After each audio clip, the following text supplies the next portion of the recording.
La materia de circuitos de corriente alterna y corriente directa. Para esta materia, lo más importante que hay que mencionar en el principio es el concepto de elementos básicos. Un elemento básico es aquel que tiene definiciones bien definidas para la corriente que circula a través de ellos y para la caída de voltaje que existe entre sus terminales. Gracias a esta definición tenemos 5 elementos básicos, los cuales vamos a estudiar en este curso, siendo estos elementos básicos el resistor, el capacitor, la bobina, la fuente de voltaje y la fuente de corriente. En esta tabla ustedes podrán darse cuenta que tenemos el símbolo de cada uno de ellos, su notación y unidad de medida. Correspondiéndole al resistor este símbolo, se denota el resistor por la letra R y su unidad de medida son los ohms. Para el capacitor tenemos este símbolo, se denota el capacitor por medio de esta letra y su unidad de medida son los faradios. Para la bobina tenemos este símbolo, su unidad de medida son las L y la letra con la cual se denota es la letra L y su unidad de medida son los henries. Para la fuente de voltaje tendríamos la fuente de voltaje y la fuente de corriente. Posteriormente yo les explicaré cómo diferenciar cada una de ellas. Tenemos que para la fuente de voltaje su unidad de medida son los volts y la unidad de medida de la fuente de corriente son los amperes. Existen otros elementos más complejos que están hechos a partir de uno o más elementos básicos. Por lo tanto, para poder comprender dichos elementos que verán en cursos como dispositivos, tienen que entender perfectamente cómo funcionan los elementos básicos. Por ejemplo, cuando ustedes quieran comprender un diodo, es necesario que comprendan el funcionamiento de un resistor, porque el diodo, bajo determinadas condiciones físicas, se comporta como una resistencia que tiende a cero o tiende a infinito, mientras que el transistor es un arreglo de resistores y fuentes de voltaje por medio de las cuales van a tener que saber bien cómo funciona este tipo de configuraciones para entender el funcionamiento del transistor, o van a tener que entender bien el funcionamiento de una bobina cuando vean transformadores, dado que la bobina es un arreglo magnético, dado que un transformador es un arreglo magnético de bobinas. Y así tenemos muchos ejemplos. Ahora vamos a ver. Pero ¿qué es lo primero que tenemos que definir cuando nosotros vamos a estudiar estos elementos básicos? Pues vamos a considerar que estos elementos se encuentran encerrados en un cajón de 2 terminales. Este cajón de 2 terminales va a tener circulando entre sus terminales a una corriente I y entre dichas terminales existirá una caída de voltaje, tal como se denota aquí. Además, a este cajón le podemos asignar un sentido, que sería el sentido de la corriente, y este sentido a su vez también estaría determinando la polaridad de la caída de voltaje presente entre las terminales de nuestro cajón, que están siendo representadas dichas terminales por el nodo A minúscula y el nodo B minúscula. Ahora, como les había comentado, el segmento de recta orientado, que es nuestra flecha, va a indicar la dirección de la corriente. Esto quiere decir que yo si asigno un sentido de acuerdo al segmento de recta orientado y yendo hacia la derecha, mi corriente teórica va a ir hacia la derecha. Si estoy hablando de un elemento pasivo, entonces tendría que mi polaridad iría de más en esta posición a menos. Si estuviera hablando de un elemento activo, mi polaridad iría de menos en la izquierda a más en la derecha. El comprender todo esto me va a permitir comprender o entender de una mejor forma cómo asignar sentidos a los elementos cuando yo los estudio en una red eléctrica. Por ejemplo, aquí tenemos esta red eléctrica formado por fuente de voltaje, resistor de 3 ohms, resistor de 2 ohms, siendo que los 3 elementos se encuentran en un arreglo en serie. Yo asigno a todos y cada uno de los elementos el sentido en el cual circula la corriente, que es este de aquí, en el sentido de las manecillas del reloj. Entonces, yo tengo una fuente de alimentación, que en este caso es una fuente de voltaje. Como es un elemento pasivo, la polaridad sería, de acuerdo al sentido asignado, que es el sentido que va a tener la corriente aquí, de menos a más. Y aquí, como son elementos pasivos, con el mismo sentido, es decir, un sentido en el mismo sentido que las manecillas del reloj, sería la polaridad de más a menos y de más a menos para de más a menos para este resistor. Entonces vamos a considerar lo siguiente. Yo voy a empezar el análisis con mi fuente de voltaje. Entonces yo tengo de menos a más, porque es una subida de voltaje. La subida es de 10 volts. Ahora, por ley de Ohm, aquí tenemos un resistor de 3 ohms y otro resistor de 2 ohms. Como están en serie, los podemos sumar y sería 3 más 2, 5. Esto quiere decir que, aplicando la ley de Ohm, yo tendría 10 volts entre 5 ohms. Eso me da una corriente de 2 amperes. Y entonces, si yo multiplico 2 por 3, estaré obteniendo la caída de voltaje que hay en este resistor, 6. Y yo multiplico 2 por 2, estaría obteniendo la caída de voltaje en este resistor 4 volts.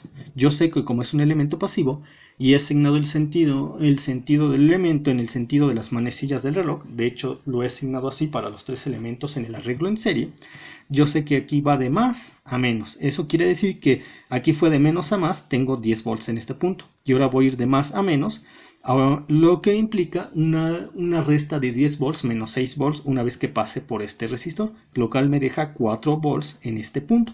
Posteriormente, yo sé que aquí 2 por 2, 4 volts, tengo una caída de 4 volts, es decir, aquí tengo 4 volts y como paso de menos a más sería 4 volts menos 4 volts, es decir, ya he llegado, ya tengo 0 volts para este punto del circuito, y una vez que pase aquí vuelvo a tener los 10 volts porque es una subida de voltaje. Es así como el hecho de asignar sentidos a los elementos me va a permitir comprender de mejor forma cómo analizarlos correctamente. Yo me lo he pasado durante todo este tiempo hablando de corrientes y caídas de voltaje. Pero en sí, ¿qué es una corriente? Bueno, tenemos a la carga eléctrica. Ahora imaginemos que una determinada cantidad de carga atraviesa la sección transversal de un material conductor por unidad de tiempo. Esa sería la corriente eléctrica. Mientras que la caída de voltaje es la cantidad de energía necesaria para movilizar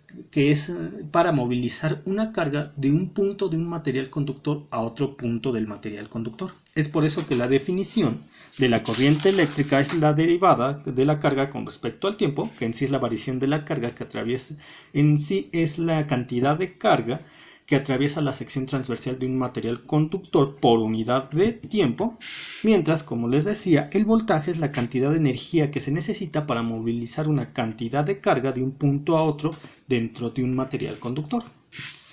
Ahora vamos a seguir con esto. Como yo les había mencionado, ustedes pueden asignar el sentido a los elementos de forma totalmente arbitraria y me responderían con toda razón, pero si los asignamos de forma totalmente arbitraria, ¿qué pasa si en el momento en el cual nosotros llevemos el circuito eléctrico a la práctica? Es decir, lo traslademos a un protoboard o a una tablilla para armar circuitos y soldarlos. ¿Qué tal si la corriente física va para el otro sentido? Bueno, lo que ocurriría sería lo siguiente. Cuando ustedes asignan los sentidos de manera totalmente arbitraria y resuelven un circuito eléctrico, puede ocurrir, y es muy frecuente, que obtengan un valor negativo para la corriente. Por ejemplo, yo quiero calcular la corriente que circula en el resistor de 3 ohms, diciendo que este resistor está en un circuito. La calcula y me da menos 6 amperes. ¿Eso qué quiere decir?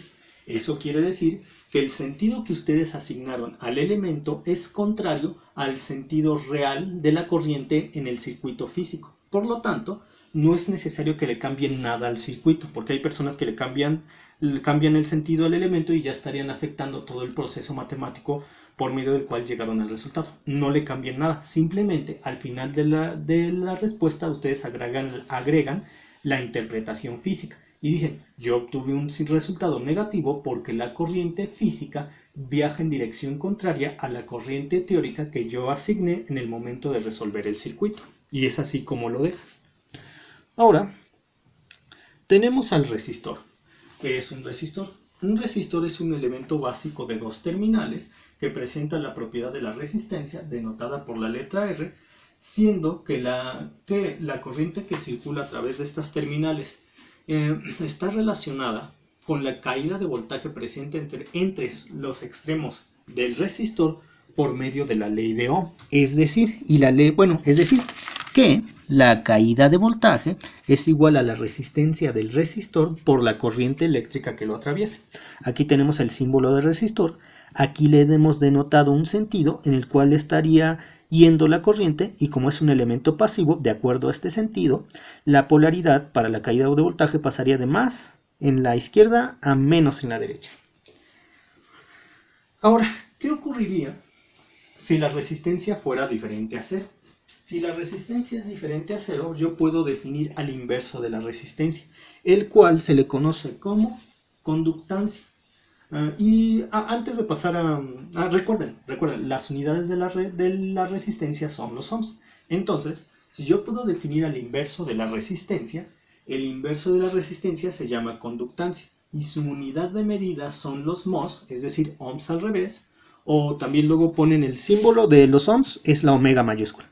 Los mhos muchas veces lo suelen simplemente poner como un omega mayúscula al revés o ohms a la menos 1. Esas tres opciones ustedes tienen, también la unidad de medida los Siemens, ya serían 4. Esas 4 opciones ustedes tienen para escribir la unidad de medida del inverso de la resistencia, que es la conductancia. Entonces, si yo puedo definir a la conductancia y sé que es el inverso de la resistencia, la ley de Ohm quedaría expresada de esta manera. Con lo cual, yo concluyo que la corriente que circula a través de un resistor es igual a su conductancia por la caída de voltaje. Ahora vamos a analizar a otro elemento básico. En este caso tenemos al capacitor. El capacitor es un elemento básico de dos terminales que presenta la propiedad de la capacitancia, denotada con la letra C mayúscula, siendo que la carga existente entre las placas del capacitor y la caída de voltaje presente entre sus terminales está dada por esta relación. La relación es igual a capacitancia es igual a la carga Q entre el voltaje. Si nosotros despejamos a la carga Q, quedaría expresado como carga Q es igual a la capacitancia por la caída de voltaje. Aquí tenemos mi capacitor, mi segmento de recta orientado que me permite definir el sentido de la corriente teórica, y como es un elemento pasivo, la polaridad estaría dada por de más a menos, donde más está en el lado izquierdo y menos está en el lado derecho. Muy bien. Ahora, ¿qué pasa si esta expresión la derivamos con respecto al tiempo? Entonces tendríamos derivada de la carga con respecto al tiempo, y nosotros ya sabemos que la derivada de la carga con respecto al tiempo es la corriente, y esto es igual a la capacitancia por la derivada de voltaje con respecto al tiempo, lo cual finalmente tenemos aquí. Después yo digo, ¿qué ocurre? Entonces, ¿qué pasaría si la capacitancia fuera diferente a cero? Yo puedo definir a la elastancia, que es el inverso de la capacitancia. Las unidades de medida de la elastancia son los daraf, es decir, faradios al revés. Muchas veces también lo interpreta como faradios a la menos 1 o 1 entre faradios. Entonces, yo tengo esta expresión. Yo, como he definido al inverso de la capacitancia, que es la elastancia, puedo escribirla de esta forma o puedo describirla de esta forma en términos de la elastancia. Paso la elastancia del otro lado de la igualdad, quedaría de esta manera. Y paso la diferencial del otro lado, la diferencial y el símbolo de derivada al otro lado de la igualdad, y tendría esta integral.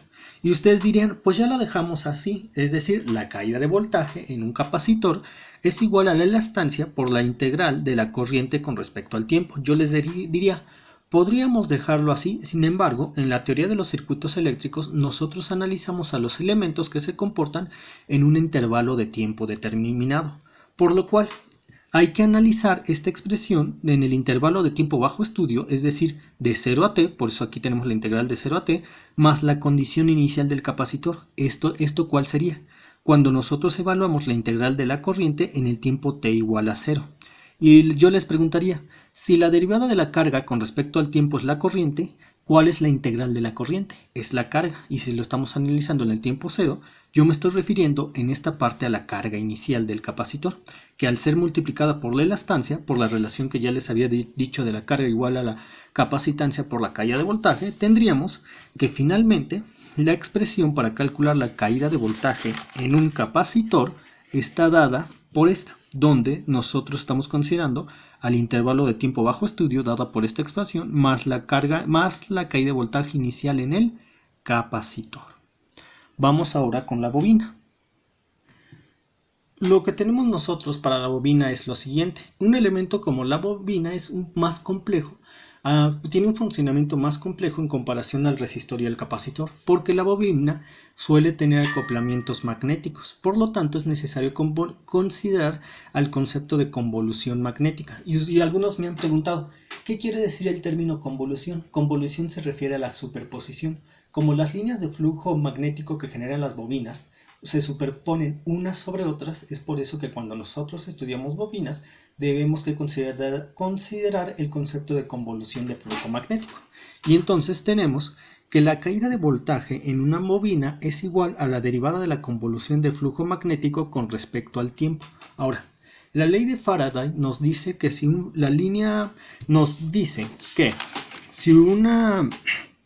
línea de flujo magnético atraviesa perpendicularmente una espira conductora, se va a producir del nodo B minúscula al nodo A minúscula una diferencia de potencial conocida como fuerza electromotriz, debido a que gracias a la acción de la línea de flujo magnético ya existiría una corriente desde el nodo A hasta el nodo B. Bien. Entonces, ¿qué nos dice la ley de Faraday sobre este fenómeno? La ley de Faraday sobre este fenómeno nos dice que la fuerza electromotriz será igual a la derivada negativa del flujo magnético con respecto al tiempo. Ahora, nosotros cuando analizamos elementos pasivos y queremos obtener el cálculo de su caída de voltaje, estamos hablando precisamente de eso, de caídas de voltaje, y la fuerza electromotriz es una subida de voltaje. Entonces, si nosotros queremos saber la caída de voltaje que existe en una espira, tendremos que multiplicar la fuerza electromotriz por un negativo, de tal manera que la caída de voltaje que tendremos para una espira será la derivada del flujo magnético con respecto al tiempo. Ahora, una bobina está formada por un n mayúscula número de espiras. Este n mayúscula podría ser 1, el número 1, el número 2, el número 3. Podríamos tener una bobina de 6 espiras. Recuerden, n número de espiras forman una bobina. Entonces, si yo sé que la caída de voltaje en una espira está dada por esta expresión, por lo tanto, la caída de voltaje en una bobina que está formada por n número de espiras sería n, la caída de voltaje en la espira. Y es aquí cuando ya surge el concepto de superposición, porque en el momento que yo estoy considerando la letra N, estoy manejando muchas líneas de flujo magnético, es decir, ya se están superponiendo. Y esto nos arroja a tener la ecuación que se había mencionado en un principio. Caída de voltaje en la bobina es igual a la derivada de la convolución de flujo magnético con respecto al tiempo.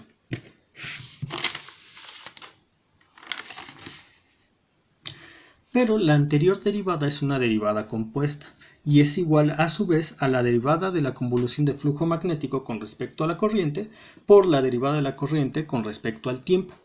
Se ha determinado que la derivada de la convolución de flujo magnético con respecto a la corriente es una cantidad constante, porque el cambio en la convolución de flujo magnético es directamente proporcional al cambio de la corriente de la bobina. Es por eso que esta es una cantidad constante que se le conoce como la inductancia L mayúscula de la bobina.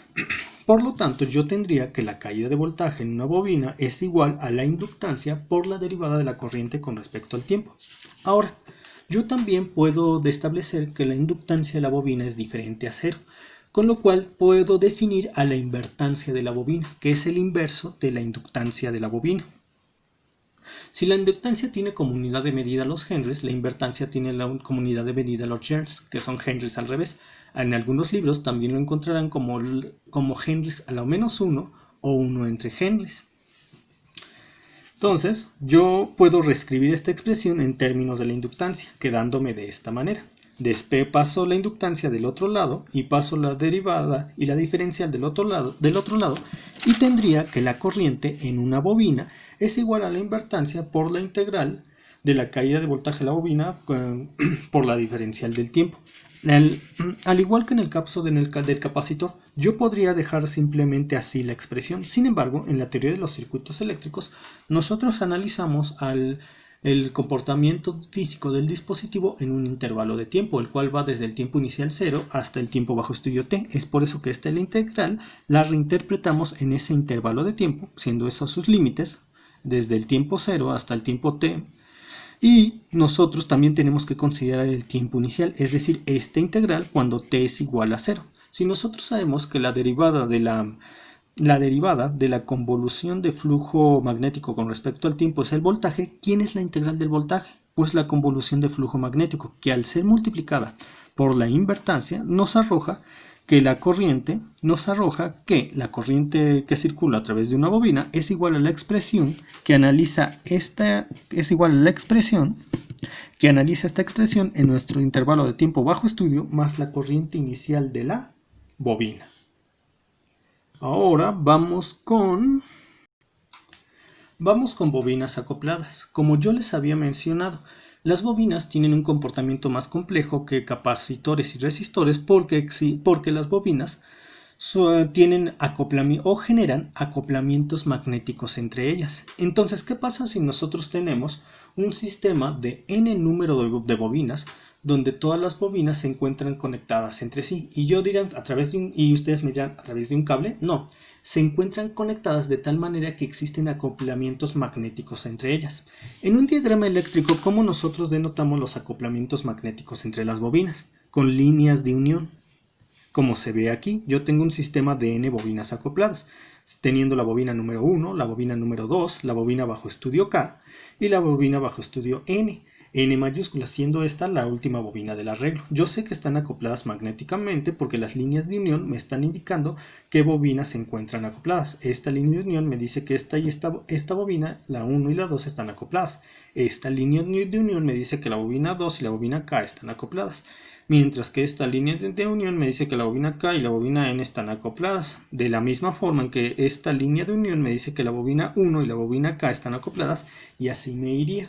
Entonces, como todas las bobinas se encuentran acopladas entre sí, existen corrientes y caídas de voltaje inducidas entre ellas, es decir, entre las bobinas. Por ejemplo, si yo estuviera una bobina completamente sola, que no tuviera acoplamientos magnéticos con ninguna otra bobina, solamente consideraría la caída de voltaje y la corriente propia de la bobina. Sin embargo, cuando la bobina se encuentra acoplada con otra bobina, tengo aparte de considerar la caída de voltaje y la corriente propia de la bobina, tengo que tomar en cuenta también la caída de voltaje y la corriente que le induce la bobina con la cual se encuentra acoplada magnéticamente. Es por eso que cuando yo analizo la caída de voltaje en una bobina que se encuentra acoplada, yo digo la bobina bajo estudio K y la convolución de flujo magnético K, que a su vez va a depender de las otras convoluciones de las bobinas con las cuales se encuentra acopladas. Esto es así por lo que les acabo de mencionar. Una vez que una bobina se encuentra acoplada con otras, va a tener caídas de voltaje y corrientes inducidas. Ahora, ¿en esto qué me genera? Pues que la caída de voltaje de la bobina K depende de la derivada de la convolución de flujo magnético de la misma bobina con respecto a la corriente de la bobina 1 por la derivada de la corriente de la bobina 1 con respecto al tiempo, más la derivada de la convolución del flujo magnético de la bobina K con respecto a la corriente de la bobina número 2 por la derivada de la corriente de la bobina número 2 con respecto al tiempo, más así yéndose hasta la derivada de la convolución del flujo magnético de la bobina K, la bobina bajo estudio, entre la derivada con respecto a la corriente de la bobina K de nuestra bobina bajo estudio por la derivada de la corriente de nuestra bobina bajo estudio con respecto al tiempo, y así hasta la última bobina. Esto lo podemos generalizar con esta suma. De nuevo, al igual que en bobinas que no se encuentran acopladas, la derivada de la convolución de flujo magnético con respecto a la corriente nos vuelve a dar una cantidad constante, porque la convolución de flujo magnético varía de forma proporcional a la variación de la corriente, solo que aquí, como son bobinas acopladas, tenemos la relación de la derivada de la convolución del elemento K con respecto a la derivada de la corriente del elemento L, es decir, estamos analizando la convolución de nuestra bobina bajo estudio con respecto a la corriente de las otras bobinas en el arreglo magnético de bobinas acopladas. Considerando desde la bobina número 1 hasta la bobina N, que es la última bobina del arreglo, pasando también por nuestra propia bobina bajo estudio. Es por eso que la derivada de la convolución del flujo magnético con respecto al elemento bajo estudio del elemento bajo estudio con respecto a la corriente del elemento L, siendo L las bobinas todas y cada una de las bobinas que existen en el arreglo magnético va a ser igual a la inductancia mutua entre la bobina K y la bobina L, tal como se muestra aquí.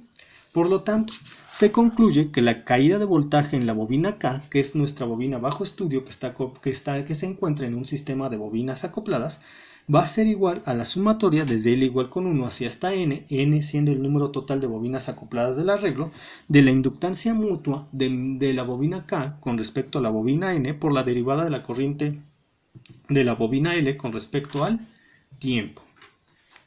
Esto se ve muy aparatoso al principio, pero una vez que se empiezan a resolver ejercicios y se empiecen a ver problemas, van a darse cuenta que familiarizarse con estos conceptos realmente no es tan difícil.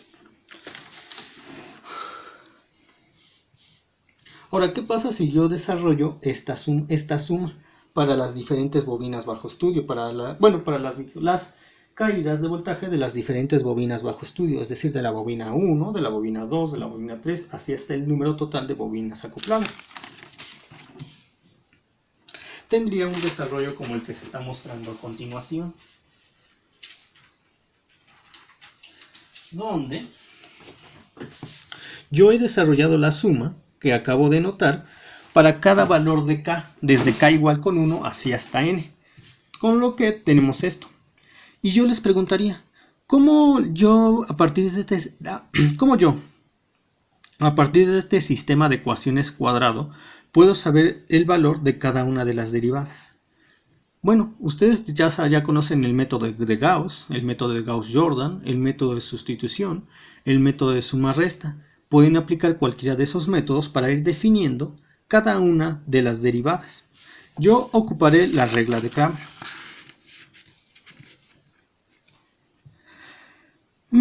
Por ejemplo, yo quiero saber la derivada del elemento bajo estudio. Entonces, la columna que ocupa el elemento bajo estudio va a ser ocupada por las respuestas del sistema de ecuaciones, tal como se ve aquí. Esto ocurriría en la matriz en términos de las inductancias que se encuentran en el sistema de ecuaciones para el numerador, mientras que la matriz en términos de las inductancias del sistema de ecuaciones iría en el denominador.